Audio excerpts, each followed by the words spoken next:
UP board की high school और inter की परीक्षा फरवरी के दूसरे सप्ताह से शुरू हो जाएगी।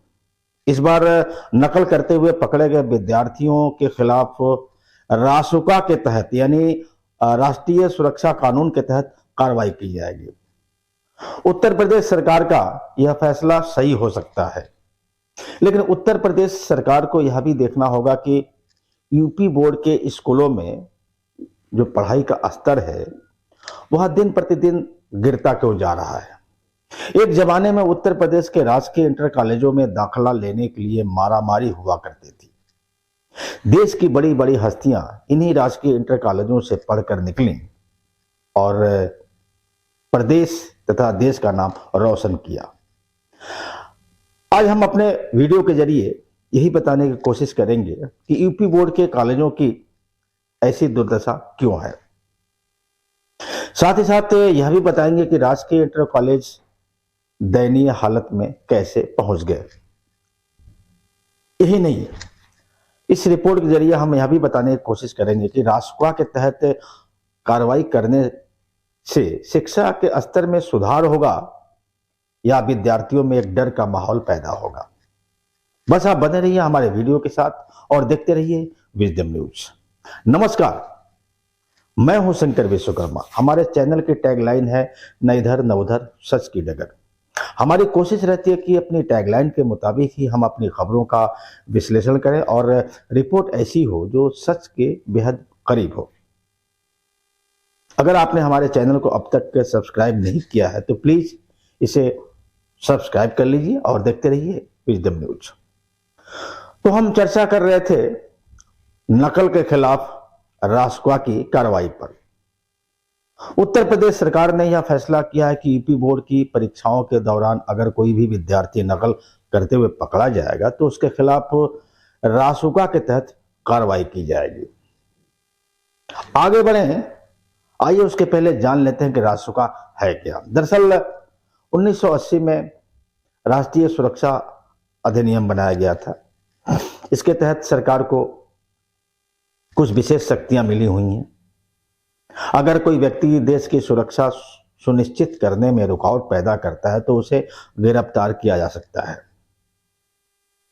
कानून व्यवस्था का सुचारू रूप से चलाने में बाधा बनने वाले व्यक्ति को सरकार गिरफ्तार कर सकती है। सेवा की आपूर्ति में बाधा डालने वाले किसी व्यक्ति को इस अधिनियम के तहत गिरफ्तारी की जा सकती है। इसमें 3 महीने बिना जमानत के हिरासत में रखने की बात की गई है। चलिए, यह तो हो गई बात रासुका की।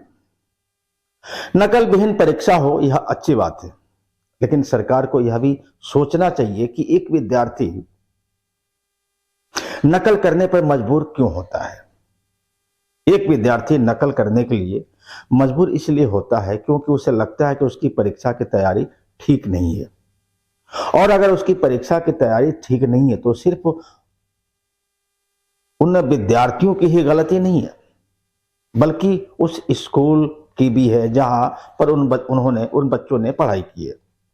उस स्कूल के प्रिंसिपल और वहां के टीचरों की भी गलती है, जिन्होंने अपने स्कूल में ऐसा माहौल नहीं बनाया, ऐसा अनुशासन नहीं बनाया कि बच्चे वहां ठीक से पढ़ाई कर सके।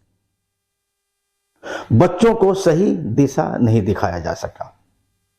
आगे बढ़े हैं, उसके पहले आइए जान लेते हैं यूपी बोर्ड के बारे में।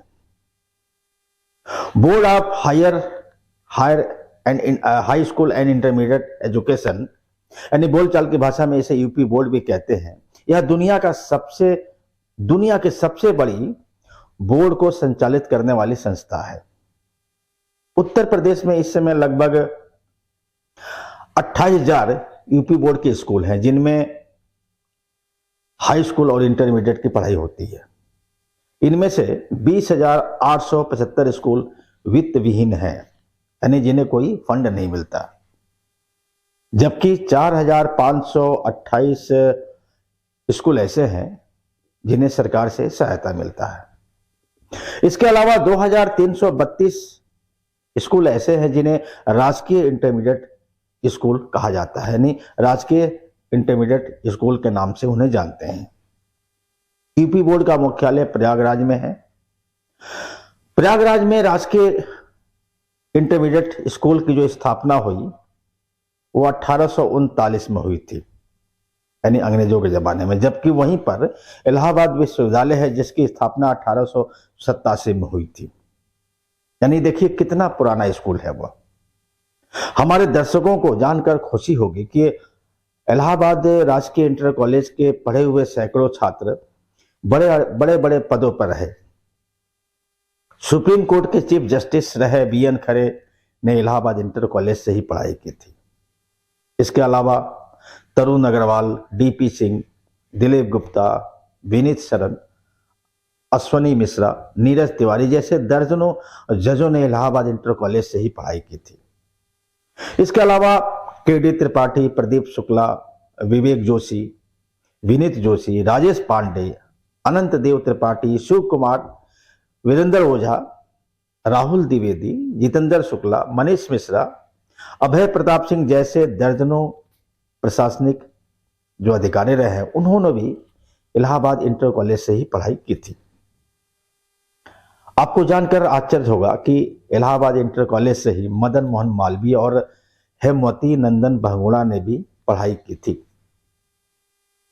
CBSE के चेयरमैन रहे विनीत जोशी ने भी इलाहाबाद इंटर कॉलेज से 1985 में पढ़ाई की थी। उत्तर प्रदेश के राजकीय इंटर कॉलेजों का इतिहास कितना गौरवशाली रहा, इसका सहज ही अंदाजा लगाया जा सकता है, और खास करके इलाहाबाद का राजकीय इंटर कॉलेज जो है। राजकीय इंटर कॉलेजों में दाखिले के लिए उस समय मारामारी हुआ करती थी। सबकी कोशिश यही रहती है कि उनका बच्चा राजकीय इंटर कॉलेज में पढ़े। आज इन कॉलेजों में पढ़ना शर्म की बात हो गई है। पब्लिक स्कूलों में बच्चों को पढ़ाने की होड़ सी लगी हुई है। ऐसे में सरकार विद्यार्थियों के खिलाफ रासुका लगाने की बात कर रही है, जो नकल करते हुए पकड़े जाएंगे। सरकार को कोशिश करनी चाहिए कि यूपी बोर्ड के जो भी कॉलेज हैं, खास करके राजकीय इंटर कॉलेज, उनकी दशा को सुधारे, उनकी गरिमा को वापस लाए। कैसे लाया जाए इस पर ध्यान दे। यानी स्कूल में प्रिंसिपल या टीचर वहां कैसा अनुशासन बना रहा है, इस पर ध्यान दे। ऐसा नियम कानून बने कि क्लास मिस करने या क्लास छोड़ने वाले बच्चों के खिलाफ कार्रवाई हो।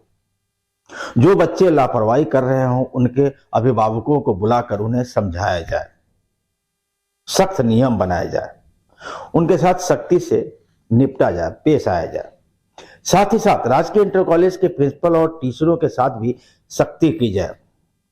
उन्हें ताकीद किया जाए कि जिस स्कूल की परफॉर्मेंस खराब होगी, उन स्कूलों के प्रिंसिपल और टीचरों के खिलाफ भी कुछ वैसे ही कार्रवाई की जाएगी जैसा कि नकल करने वाले विद्यार्थियों के खिलाफ कार्रवाई करने की बात सरकार कर रही है। अगर सरकार ने राजकीय इंटर कॉलेजों में या बोर्ड से संबंधित सभी कॉलेजों में अनुशासन कायम कराने में सफल हो गई तो निश्चित तौर पर विद्यार्थियों को नकल करने की जरूरत ही नहीं पड़ेगी। नमस्कार।